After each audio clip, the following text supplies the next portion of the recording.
I feel that change is often a two-way conversation. So I was wondering if anyone has a creative process by which you choose how much to lead and forge change, and how much you choose to listen to your audience, clientele, or community. Where do you find the balance? I actually have a great example there. I was a CEO of a 700-person company, and I was made CEO to relaunch the company to its investors, but also relaunch the company internally. And there was a lot of historical issues with how people work together and related, and we also weren't consistent with how we looked out at our customers and the community. And I knew the fundamental change we needed to make was to define what is the culture that will make us succeed internally and externally. And the way we actually chose to do that is to engage every employee in dialogue. So we got employees in groups of 8 to 10 that were facilitated. I participated in as many of those as I could. And we actually got into a dialogue about what makes us unique, what is it about working here, how can we be the best company that we can be. And we actually went through that process over a 8-month period. And we developed a collective consensus about the 5 pillars of our culture, what those should be.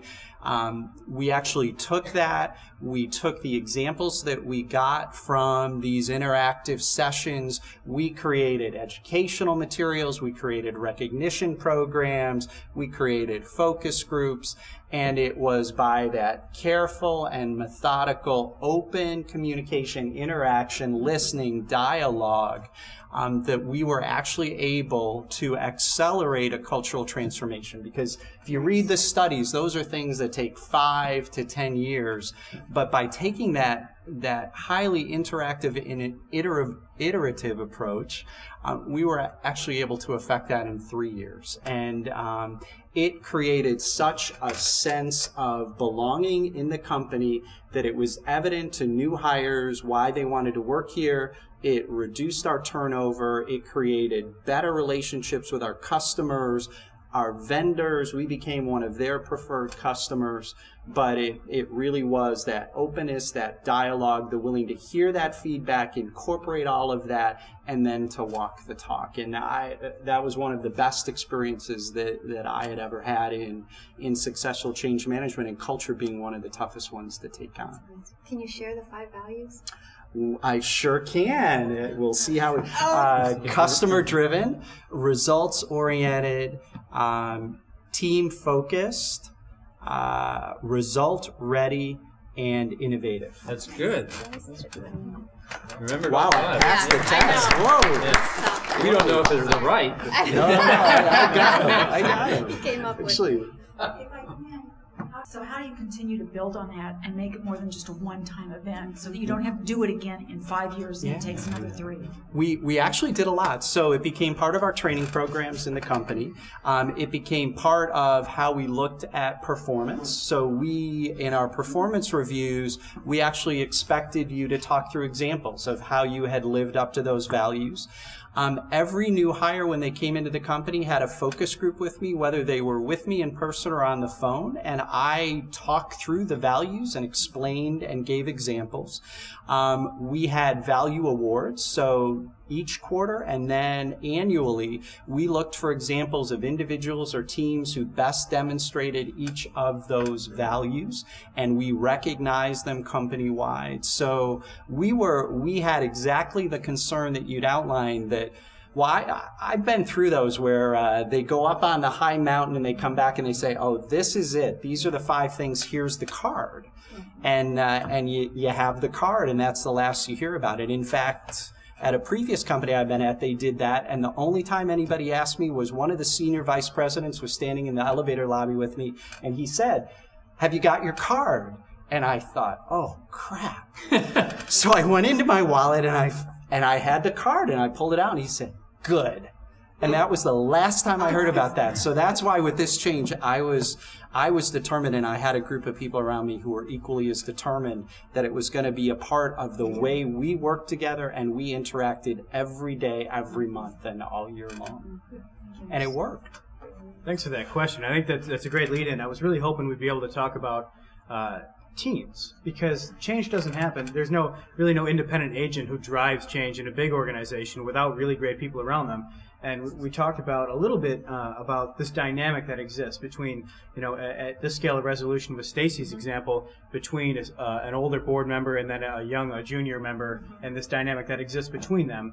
And with your example, it took 5 months or 5 years, et cetera. Like, this doesn't happen overnight. You can invest in the process and sort of enjoy yields that are long term, or you can ignore it for a quick, easy turnaround, relying on what you already know.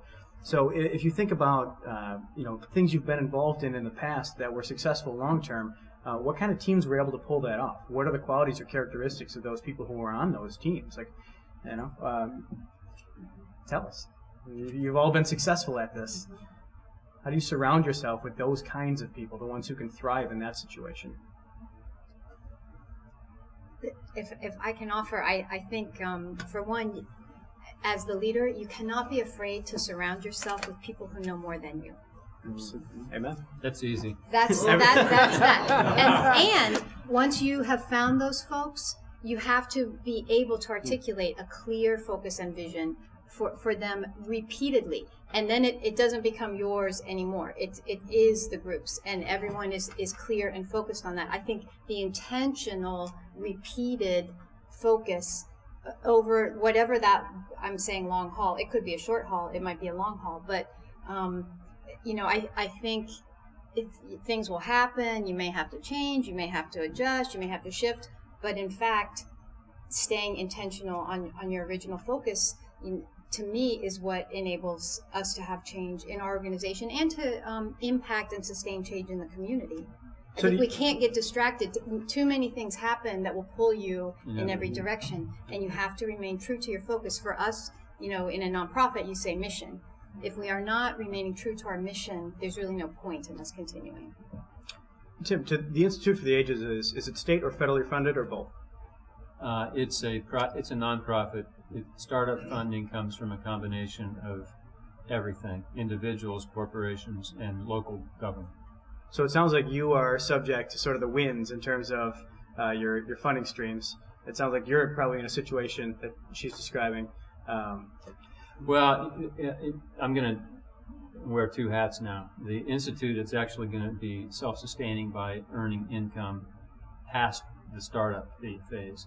Startup phase, first 4 years. After that, needs no more investment income from government. So that's a tactic in and of itself, right? For change, for long-term sustainable change. Sustainability. Get it its own legs, right? It's designed to be sustainable in that fashion. Still a nonprofit, but earned income generates sufficient income to deal with expenses. On the other hand, often on social causes, mission-driven. The Institute is a mission-driven organization too, but missions that don't have the capacity to generate earned income. Tough issue, because then there's a whim issue, as you're saying. You described whim of the whatever, but it's also aligning one's staying true to the mission, because you can't change the mission because a funder has a different orientation. You have to find a compatibility with another funder. And you know how hard that is in these days, where those are tough issues to deal with. I want to deal with another issue that I think, speaking to Stacy's point, I think it's part of it is also the co-creation of. Everybody changes. The organization changes. Mission may be relatively stable, hopefully, and worthwhile. Although I think it's worthwhile in a for-profit or nonprofit to visit your mission regularly and say, do we still need to exist, or is our approach the right one to take? And the answer is it could be that it isn't. So you have to reconfigure, and that has to happen in a co-creation kind of environment. And I think that's what is important, is that whenever it's not about getting buy-in, it's about co-creating, and that's true of an organization. I would argue it's also true of a community.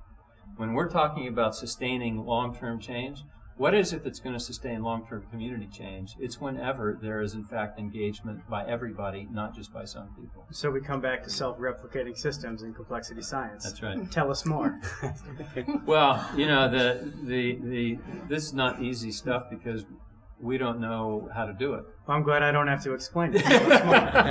Where does it come from? First, it's a California school is leading the way, right? Well, there's a bunch of places that, you know, the idea is that when you look at fish or birds or something, they flock. There's nobody in charge.